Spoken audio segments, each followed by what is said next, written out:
Halo Infinite is finally here. 343 dropped their bombshell multiplayer reveal footage this week at E3, and boy was it worth the wait. We even got a nice little snippet of campaign footage giving us hints as to the direction it will take, which has left me personally more excited for Halo than ever. In this video today, I'm going to break down what we saw, what to expect, and my thoughts on how it will compare to past Halos.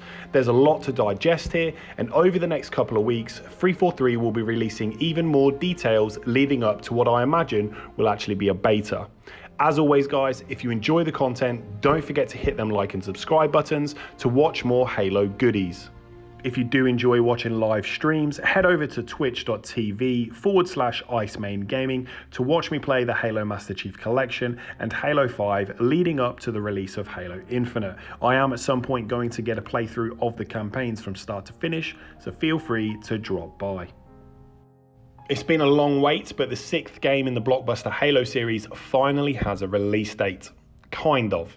Gamers were treated to brand new footage of Halo Infinite's multiplayer with snippets, as I mentioned, with the campaign. The main thing was the tagline, Holiday 2021, appearing at the end of the epic trailers. Now, there is no official date attached to that. Most speculation believes it will be November 15th, the 20th anniversary of Halo Combat Evolved. I'd put good money on that it's going to be around that day, perhaps even that week.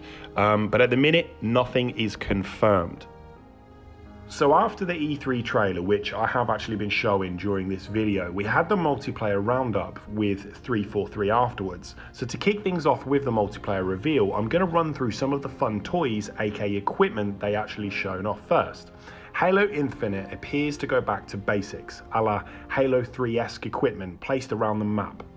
Naturally, players are going to compare Infinite's equipment to Halo 3's, but nothing shown off so far seems groundbreaking in my opinion. We got footage of the highly talked about grapple hook, which looks ridiculously fun. I expect some high level clips from some big time players. It provides quite a unique gameplay experience, and I really think it only adds to the sandbox. Those that have played Apex will be very familiar. Not only can you use the grapple hook to swing from rooftops or walls, you can use it to zip to players, pull in weapons, or even board vehicles. So there's going to be quite a lot of useful game-changing plays made with the grapple hook, so I'm looking forward to it. We caught the first glimpse of the threat sensor to kick off the trailer, which is an area of effect support device that periodically pulses and illuminates enemy players within its radius. It seems to me that it's a toned down version of the Promethean vision used in games past. We got to see the drop wall in action. It's not as sturdy as I thought, so not game breaking at all. With a bit of fire, the panels of the wall will crumble, so should provide some good gameplay dynamics.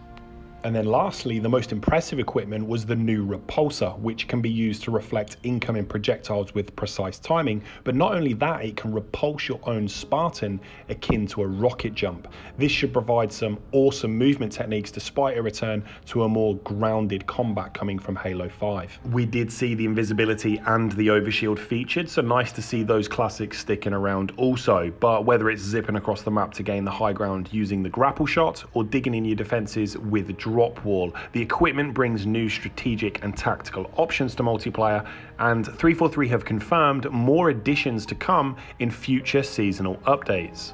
In terms of the vehicles featured in Halo Infinite, we actually got a solid look at some of the new ones, especially the new Razorback, a 4-man utility vehicle which allows players to store power weapons, equipment, even the objective. The new vehicular damage system was on show, which basically means you can target specific areas on a vehicle, for example shooting out tires. This will impact gameplay immensely. I'm looking forward to that, especially in big team battle. We got closer looks at the classics such as the machine gun Warthog, the rocket hog, mongooses, ghosts, banshees, banished choppers, scorpion tanks, and someone grappleboarding the new Wasp. We even got a close-up of the banished Wraith, which might I add, looks badass. Majority of the footage was showing off their new BTB 2.0, supporting 24 players on large vehicle-friendly maps, tapping into the full extent of the sandbox. Pelicans swooping in to deploy fresh vehicles, weapon ordnance dropping from the sky, and tactical updates from Commander Lorette. Overall, the big team battle experience looks to be bigger, better than ever before. Squad spawning is something I was hoping they would discuss. I personally never heard anything. If anyone did, please do correct me in the comments below, because I think squad spawning on larger maps could provide actually some decent gameplay in comparison to Battlefield that has used that feature for many years. It isn't something that Halo has ever used before, but I think it could provide some fun gameplay. Rather than dying and getting trapped in spawn by teams, squad spawning could alleviate that pressure and open up the game a bit more. One of the biggest aspects talked about after the trailer dropped is the customization within Halo Infinite. In particular, one thing I want to touch base on is the new personal AI every player will be equipped with. During multiplayer matches, they will point out audio cues like capturing objectives, where to go, and overall you can actually customize the voice to suit your own playstyle. This is something very new. I've always liked the idea of having my own personal AI, similar to Master Chief or Cortana, so definitely a plus. There will be no more loot boxes or elements of chance if you decide to purchase a customization item. And of course, all of Halo Infinite Spartan customization elements are purely cosmetic and have no impact to gameplay whatsoever. There's going to be something called an armor hall, which offers more per piece customization than any Halo game, including everything from helmets to visors to gloves to shoulders, the full lot. Customization doesn't stop at armor or the AI. You're actually going to be able to coat your weapons and vehicle customization too. All this can be done on the app, Halo Waypoint. So overall, fantastic news when it comes to that. Something that a lot of players will have been looking forward to, hopefully building on Halo's Master Chief Collection. And along with that, the Battle Pass is another thing that is actually going to be getting talked about a lot. Season 1 of the Battle Pass first year of content was actually teased within the trailer. You saw tons of Spartan customization options. The Heroes of Reach featured, including the super sweet Uroi Spartan. And in case you were wondering, the Uroi armor is free and you can unlock it by just playing the events in Season 1 of the Battle Pass. One of the newer features that was shown off within the trailer is actually the training mode for Spartans, which will actually be called the Academy. Now, under the mentorship of Spartan Commander Lorette, the Academy offers players the opportunity to hone their skills and get better acclimated with the armaments and environments of Halo Infinite. With new training options, bots to actually spar against, skill-based matchmaking, and improved systems that deliver better communication of key info to players during a match, we're excited to actually see Spartans of all skill levels battle their way to the top each season. They've confirmed to expect more in store for bots and Academy content over time that we can actually look forward to, which is surprising. So it'll be interesting to see what dynamic they actually bring to the Academy section going forward. I actually think the Academy will go down quite well within the community. You know, games like Apex, Warzone, things like that do have training centers where you can practice your aim against bots, things like that, just to get warmed up. A lot of players in the Halo community would have had to have gone in custom games, and you haven't always got friends to shoot back. So I think, yeah, having bots to spar against is great for the progression of Halo.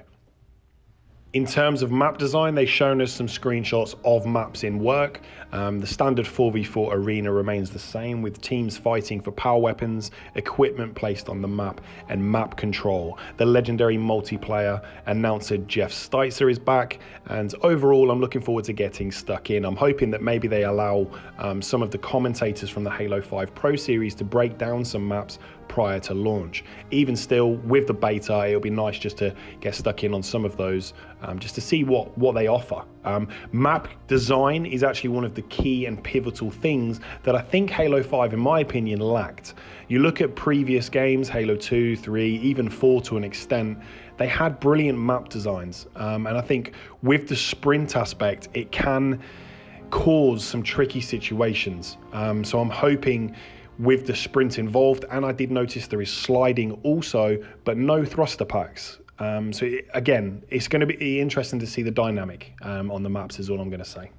Now, last but certainly not least, it's actually the aspect of Halo I'm most looking forward to, which is the campaign. Now, 343 have said they're continuing the story of Master Chief and Cortana from Halo 5, but also telling a story that's welcoming for new players. Cortana's fate is one of the Infinite campaign's biggest mysteries, and early in the story, you will meet a new UNSC AI, the Weapon, that was created to help stop Cortana. Together with the pilot, Master Chief and the Weapon begin an epic adventure to explore Zeta Halo, defeat the Banished who control the ring, and unravel the mysteries. I, for one, am looking forward to this immensely. You can see during the trailers, even the campaign one, the art style that they decided to go with is fantastic. They definitely, and it's abundantly clear, heard the cries of everyone's feedback from last year when it caught so much criticism with the last gameplay reveal. Might be why they didn't actually reveal any gameplay footage this time around and just gave us this trailer. But it looks fantastic. Chief looks great. His armor style is fantastic. The clean, crisp graphics, and I actually like the fact he's a little banged up. You know, the suit looks like it's had some wear and tear. He's not going to look brand new anymore, and I think that's important.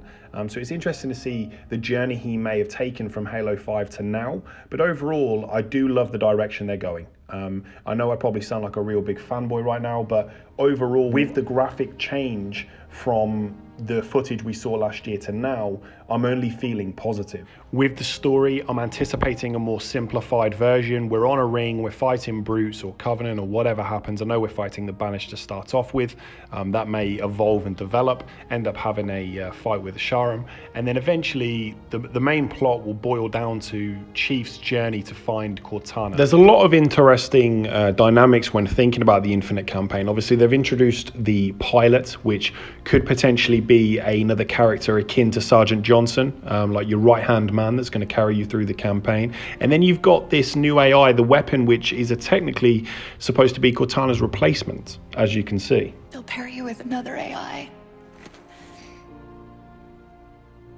Maybe even another Cortana model if Halsey lets them. That's not going to happen. It won't be me. You know that, right? So overall, quite a juicy campaign to look forward to, I think. I'm not negative about the lack of footage. I'm actually more positive just by the storylines that they've gave us so far. But that's all, guys, for today. E3 gave us quite a lot. I'm going to try and keep up to date with more footage and obviously gameplay when I get my hands on it. So if you enjoyed the video, hit them like and subscribe buttons as always. And until next time, stay frosty.